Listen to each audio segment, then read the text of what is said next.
Habs are battling some injury issues. Dominic Deschamps says defenseman Jeff Petry and John Merrill and forward Jake Evans could all be game time decisions for Game 2. What ripple effect would their returns have on their lineup here? Gino, let's put it this way. Next to Brendan Gallagher and Carey Price, I think the next most indispensable player on this team is Jeff Petry. I felt like that all year for this team. So they have missed him, and in particular in a series against Vegas, where not only does Vegas have the high-end skill up front, but the unrelenting forecheck and physically imposing. And Jeff Petry in your lineup makes quick decisions with the puck, helps your transition game, and he's one of those big boys as well, along with Weber, Edmondson, and Sherratt. So they really need him back. The fact that he could shoot pucks in practice Tuesday, a positive sign. Now, who comes out of Petry's back? I hope it's not Alexander Romanov, who I thought handled himself well in Game 1. It's going to be a physical series. I think they need that element from him. To me, Kulak and Gustafsson both struggled. I would take one of those two guys out. Up front, Jake Evans, if he's healthy, you put him in. They're undefeated in these playoffs with him. He's versatile. He's a great penalty killer. You can put him all over the lineup. To me, he's in, and then you look at either Byron or Lehkonen as far as who you would take out. Well, there's another name up front we may see pretty quickly, and that's Thomas Tatar, and one of the leading scorers in this team the last couple of years, particularly when playing with Philippe Danault and Brendan Gallagher. So you've got instant offense there, Pierre, as an option. This is a guy who scored 20 goals 6 straight times in the National Hockey League. He's also played in 6 different years of playoff series. That's a pretty veteran offensive presence and a nice option that we may see at some point. Pierre, as you alluded, Montreal 4-0 in games that Jake Evans has played in these playoffs, beating Toronto 3 times and Winnipeg once.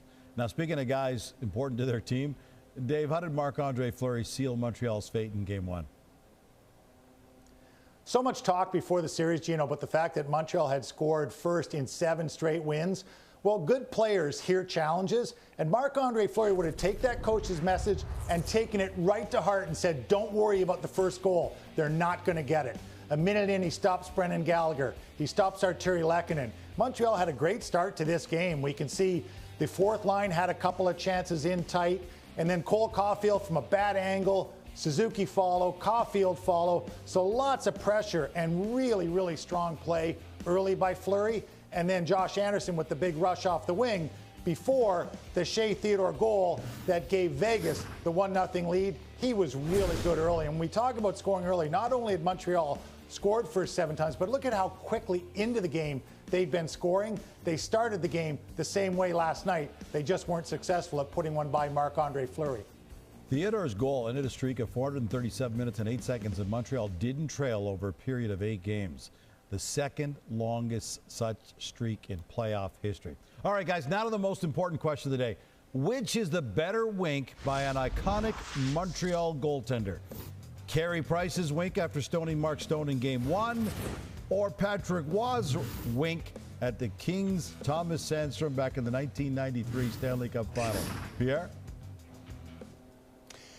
Évidemment, c'est le clin d'œil de Patrick Roy. Come on, Gino. I mean, you're talking about a moment in the Stanley Cup Final, and by then, in that 93 series with the LA Kings, Patrick Roy, with that wink, was telling Thomas Sandstrom and the rest of the LA Kings, yeah, this series is only headed one way, and the Stanley Cup is coming to the rafters of the Montreal Forum. So to me, that's the moment. No, Monsieur Lebrun, c'est Carey Price. That's the best French I've got, Pierre, and he was talking to his teammate. So he wasn't sending a message to the other team. He was telling his own teammate, don't worry, I've got this covered.